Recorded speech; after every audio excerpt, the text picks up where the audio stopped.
커뮤니티 단체에서 일하고 있는 사람으로서 특히나 지난 몇 개월 동안 진행되었던 코로나 바이러스가 이 한인 사회를 비롯한 이민자 커뮤니티 그리고 지역 사회에 어떤 영향을 미쳤는지, 그리고 그런 미친 영향들이 사실 선거와 어떤 연관이 있었는지, 그런 것들을 현장에서 직접 겪은 얘기들을 좀 중심으로 설명을 드릴까 해요.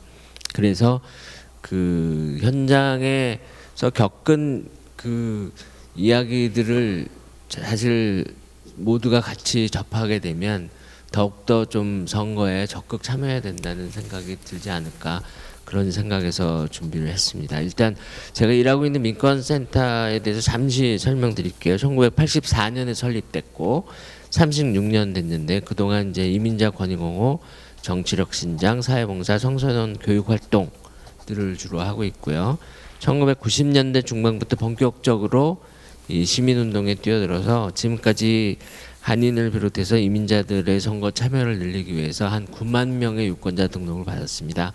그 다음에 매년 선거 때마다 길거리로 나서서 가정 방문하고 전화로 투표 참여 독려하고, 또 그 뉴욕 시의원이나 주상원 하원, 연방 하원 등 그 지역 선거를 앞두고는 후보자들을 초청해서 토론회를 개최하면서 이제 유권자들의 선택을 돕고 있죠. 근데 이제 이런 활동을 하면서 더욱더 저희들이 느끼는 거는, 아까 조 교수님도 말씀하셨지만 선거는 절대로 민주주의의 완성이 아닙니다. 민주주의가 완성돼서 선거를 하는 게 아니라 선거는 그냥 민주주의를 더 완성시키기 위한 과정일 뿐이죠. 그래서 민주주의는 공직선거보다 더 많은 것들로 이루어지는데요. 그게 이제 가장 중요한 것이 이 시민들의 끊임없는 참여입니다. 그래서 제가 자주 말씀을 여러분들한테 드리는데, 이 정치인들은 저희들이 섬기면 안 돼요. 섬기면 그 사람들은 우리 앞에 군림합니다. 그 사람들은 계속 잘하라고 다그쳐야 일꾼이 돼요. 정치인들은 우리가 돈 주는 일꾼입니다. 그래서 올해 11월에 우리가 또 일꾼을 한 명을, 큰 일꾼을 한 명을 뽑게 되는 거죠. 근데 이 일꾼은, 이 대통령은 지나치게 많은 권한을 갖고 있어요. 제가 보기에는 그 탓에 이 대통령의 결정이 수많은 서민들의 삶에 너무 큰 영향을 미칩니다. 그래서 그 대통령의 결정들이 과연 지난 반년 가까이 코로나 바이러스 사태 속에서 과연 우리 한인들의 삶에 어떤 영향을 미쳤는지 좀 현장에서 겪은 이야기들을 좀 해드릴게요. 저희 민권센터가 올해 초에 이사를 했는데 옛날 장소에서 한 10년 넘게 있었어요. 근데 그 건물 주인인 한인 그 노 부부께서 1층에서 인쇄소를 운영하고 있었는데 거의 10년 동안 렌트를 올리지를 않으셨어요. 그 바람에 거의 뭐 저희 민권센터에 수십만 불을 기부한 거나 마찬가지인 그런 좋은, 참 너무 고마우신 분들인데, 이제 이사를 할 때 이분들이 이제 쓰레기를, 인쇄소니까 종이 쓰레기를 많이 버리잖아요. 그러니까 저희들 쓰레기도 같이 버려주겠다고, 그래서 저희들을 잔뜩 뭐 버리는 책이나 뭐 못 쓰는 자료나 이런 걸 가져갔는데 푸념을 하시더라고요. 아, 트럼프 때문에 옛날에는 이 종이를 중국 업체들한테 돈을 받고 팔았는데 트럼프가 중국이랑 무역 전쟁을 하면서 이제는 파는 게 아니라 돈을 주고 가져가야 된다고, 중국 업체들이. 그래서 막 푸념을 하시더라고요. 그래서 아, 이게 이렇게 사소한 것까지도 대통령의 정책이 영향을 미치는구나 라고 그냥 흘려 넘어갔어요. 그랬는데 이제 코로나 바이러스가 터지고 얼마 안 있어서 소식이 들려왔어요. 이 인쇄소 그 부부님의 그 아버님과 어머님, 고령의 아버님과 어머님이 아주 초기에 뉴욕시에서 이제 엄청난 혼란이 일어났잖아요. 막 병상이 모자라고 치료를 못하고 막 시차가 쌓이고, 그때 아무런 대처도 제대로 못하고 그 할아버님이나 할머님이 다 돌아가신 거예요. 코로나 바이러스에 걸려서.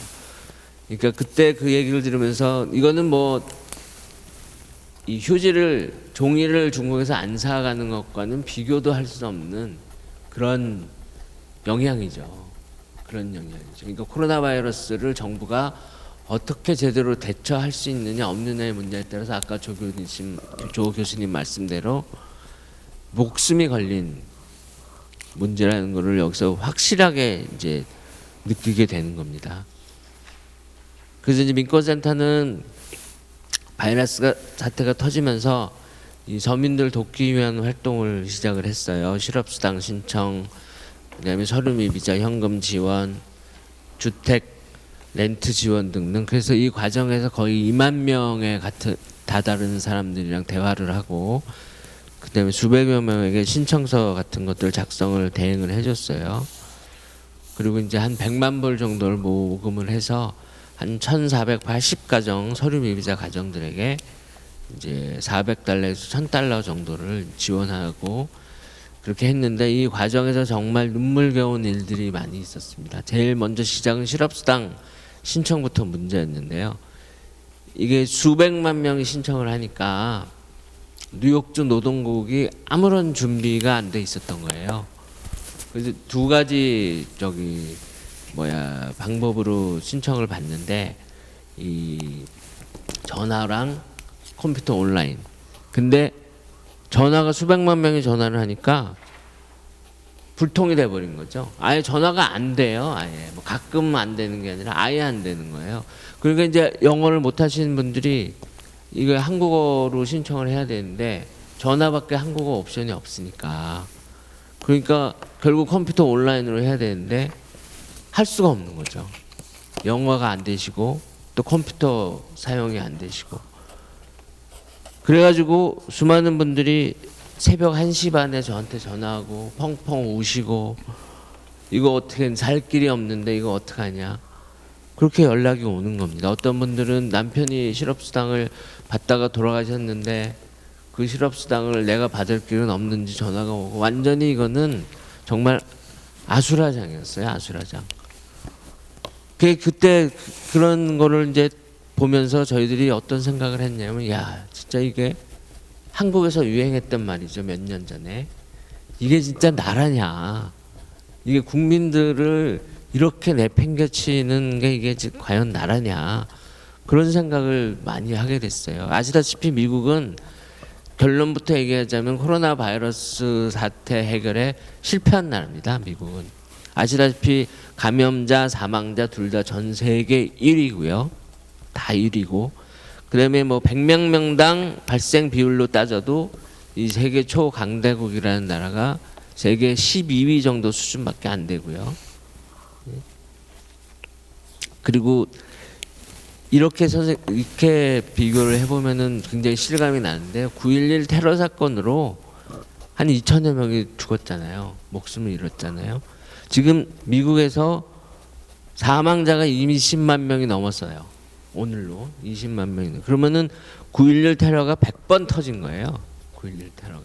근데 저희들이 너무 이 사람들이 많이 죽고 뭐 병으로 죽었다 이런 느낌 때문에 좀 무감각해진 것 같아요. 사람들이 무감각해져가지고, 이게 9.11 테러가 100번 터졌다고 생각해 보세요. 지금 미국이 어떤 상태일까. 그런데 그거를 느끼지를 못하는 거예요. 그리고 정부가 그거에 대한 책임을 다하지 못한다는 거를 더 강력하게 지금 지적을 못하는 거죠. 무감각해져가지고. 그 서류미비자 얘기 잠깐 더 하고요. 서류미비자들 같은 경우는 아시다시피 실업수당을 못 받습니다. 신분 제약 때문에. 근데 이 고약한 정부는 이 연방지원금 1,200불, 자녀들한테 500불 주는 거를 법을 만들면서 그냥 서류미비자들한테 안 주겠다는 게 아니에요. 어떻게 법을 만들었냐면, 가정 중에 단 한 명이라도 서류미비자면 그 가정 전체를 안 주게 만들었어요. 법을. 이건 아주 악의적이고 고약한 법이죠. 아니, 한 명이 서류미비자면 다른 사람들은 합법 신분이 있으면 줘야죠. 근데 한 명만 서류미비자라면 안 주는 거예요. 그러니까 이제 또 저희한테 서류미비자 지원금 받으러 전화를 하시는 분들이 이런 얘기를 많이 했어요. 아니, 내가 10년 동안 납세자 번호 받아가지고 세금 냈다. 안 내도 됐지만 내가 미국에 서류미비자로 살아가니까 내 의무라고 생각하고 냈다. 그리고 이런 날이 올 때 이런 날이 올 때 정부가 그래도 세금 낸 사람들한테는 혜택을 주지 않겠냐 이렇게 생각을 했다. 그러니까 완전히 배신당한 느낌을 받는다고 그런 말씀들을 많이 했어요. 그래서 이제 저희들이 최대한 진짜 많이 지원금을 모금을 해서 전달을 하려고 그러는데 이 전달하는 과정에서도 참 눈물겨운 일들이 많았습니다. 다 이제 핸드폰으로 저희들한테 전화를 해서 이제 신청을 하는데 저희들이 핸드폰으로 다시 답을 드려야 되잖아요. 받으러 오라고. 핸드폰비를 못 내서 전화가 다 끊어지는 거예요. 그래서 돈을 받으러 오라는 연락을 못 받으시는 거예요. 이 서류미자분들이. 그러니까 이제 이런 걸 계속 겪으니까 또 생각하는 거 수밖에 없죠. 이게 진짜 나란지 이게 도대체 뭔지 그런 생각들을 많이 가졌습니다. 그리고 그 이후에도 뭐 렌트 지원이라든지 뭐 여러 가지 부분에서 정말 이 서민들은 안중에 없는 정부다. 저는 뭐 민주당이나 공화당 이걸 떠나서 민주당이나 공화당 이걸 뉴욕주는 아시다시피 민주당 정부 아닙니까? 민주당 정부인 뉴욕주도 서민들을 돌보지 못했어요. 그건 마찬가지입니다. 지금 연방 상원에서 지금도 토론하고 있죠. 추가 연방 지원금 줄 건지 말 건지. 그래서 조금 주자, 많이 주자, 주지 말자. 여러분 2008년도에 대형 금융위기가 왔을 때 기억하시죠? 그때 대기업들에게 무려 1조 5천억 달러를 쏟아부으면서 대형 금융기업들을 다 살려줬어요. 그때 서민들 집에서 쫓겨난 사람들 받은 거 없습니다. 그때 거의 없습니다. 받은 거. 근데 이제 와서 이런 상황이 터지니까 결국 이 렌트라는 게 저희들이 지금 강력하게 주장하고 있는 게 렌트 면제, 소규모 랜드로드들의 모기지 면제입니다. 이걸 면제해줘야 지금 살아갈 수 있어요. 근데 그 면제를 끝까지 민주당이건 공화당이건 해주겠다는 곳이 없어요. 왜냐? 이 결국에는 부담이 그 대형 금융기관들에게 갈 거거든요. 모기지를 면제해주고 렌트를 면제해주면. 근데 그때 2008년도에 국민들 세금으로 그 다 무너지게 생긴 금융기관들 그것도 그때 그 사람들은 자기들 잘못으로 무너지게 된 거잖아요. 누가 뭐 천재지변이라는 것도 아니고 자기들이 사기치다가 무너지게 된 건데 그때 1조 5천억 달러를 쏟아부어서 다 살려줬는데 이제 그 금융기관들 부담된다고 서민들 못 살려주겠대요. 이게 나랍니까? 지금 뭐 아까 조 교수님 잠깐 말씀하셨지만 뉴욕에서만 지금 100만 명, 미 전역에서 4천만 명이 렌트를 못 내고 있어요. 이게 지금 렌트 이빅션 프리즈가 끝나면 이 퇴거 중단 명령이 끝나면 이 사람들 다 쫓겨날 처지에 놓입니다. 그리고 소상인들은 3분의 1이 문을 지금 닫을 지경이. 근데 지금 안타깝게도 우리 대통령 후보들은 이거에 대해서 말이 없어요. 렌트 면제 어쩌고저쩌고 이런 거에 대해서는 말이 없는 상태입니다. 지금까지 드린 말씀이 결국에는 어떤 결론이냐면요. 선거는 밥입니다. 밥. 언제나 가장 중요한 거는 이른바 밥그릇 싸움입니다. 밥그릇 싸움. 그래서 아까 교수님께서 말씀하신 거랑 좀 맥락이 통하는 얘기인데 요번에 이제 민주당 예비선거에서 떨어진 버니 샌더스 후보 같은 경우 미국 최고 부유층한테 0.1%한테 1%에서 8%의 부유세를 매기겠다고 했어요. 그거를 매기면 어떻게 되는지 아세요? 10년간 4조 3,500억 달러가 생깁니다. 그 사람들이 그렇게 돈이 많아요. 0.1%가. 그런데 그 반면에 트럼프는 어떻게 했습니까? 부자들한테 내는 최고세율 39.6%를 거꾸로 37%로 내려줬어요. 그러니까 샌더스가 더 걷어들이겠다고 하는 돈보다 더 많은 돈을 다 풀어준 거예요. 안 걷어들이겠다고 하는 거예요. 그러면서 서민들 도와줄 돈은 없다고 하는 거예요. 그래서 이제 아까 조 교수님은 이 부자들의 퍼퓰리즘이라고 그러셨잖아요. 그래서 샌더스는 그렇게 얘기했죠. 이거는 부자들을 위한 소셜리즘이라고, 미국은 부자들을 위한 사회주의 국가라고. 예. 여론조사 결과입니다. 이건 여러 가지 여론조사들을 다 종합한 거예요. 미국민의 90%가 국민 아동 무료 건강보험을 원합니다. 무료 건강보험이 아니죠. 아무튼 국민 건강보험을 원하죠. 81%가 서류 미비자들한테 시민권 취득기를 열어줄 걸 원합니다. 81%가 친환경 그린 뉴딜을 원해요. 76%가 부자 증세를 원해요. 76%가 렌트가 너무 비싸다고 생각하고 70%가 국민건강보험을 원합니다. 76%가 국민연금 소셜시큐리티 확대를 원하고 67%가 최저임금 15달러를 원해요. 68%는 크레딧카드 이자율이 너무 높다. 63%는 부자와 가난한 사람들의 소득 격차를 줄여주길 바란다. 60%는 무료 대학교육, 58%가 월스트리트 금융기관에 대한 규제 강화, 57%가 대형 금융기관을 분리 해체해야 된다고 생각합니다. 과반수가 다 넘죠.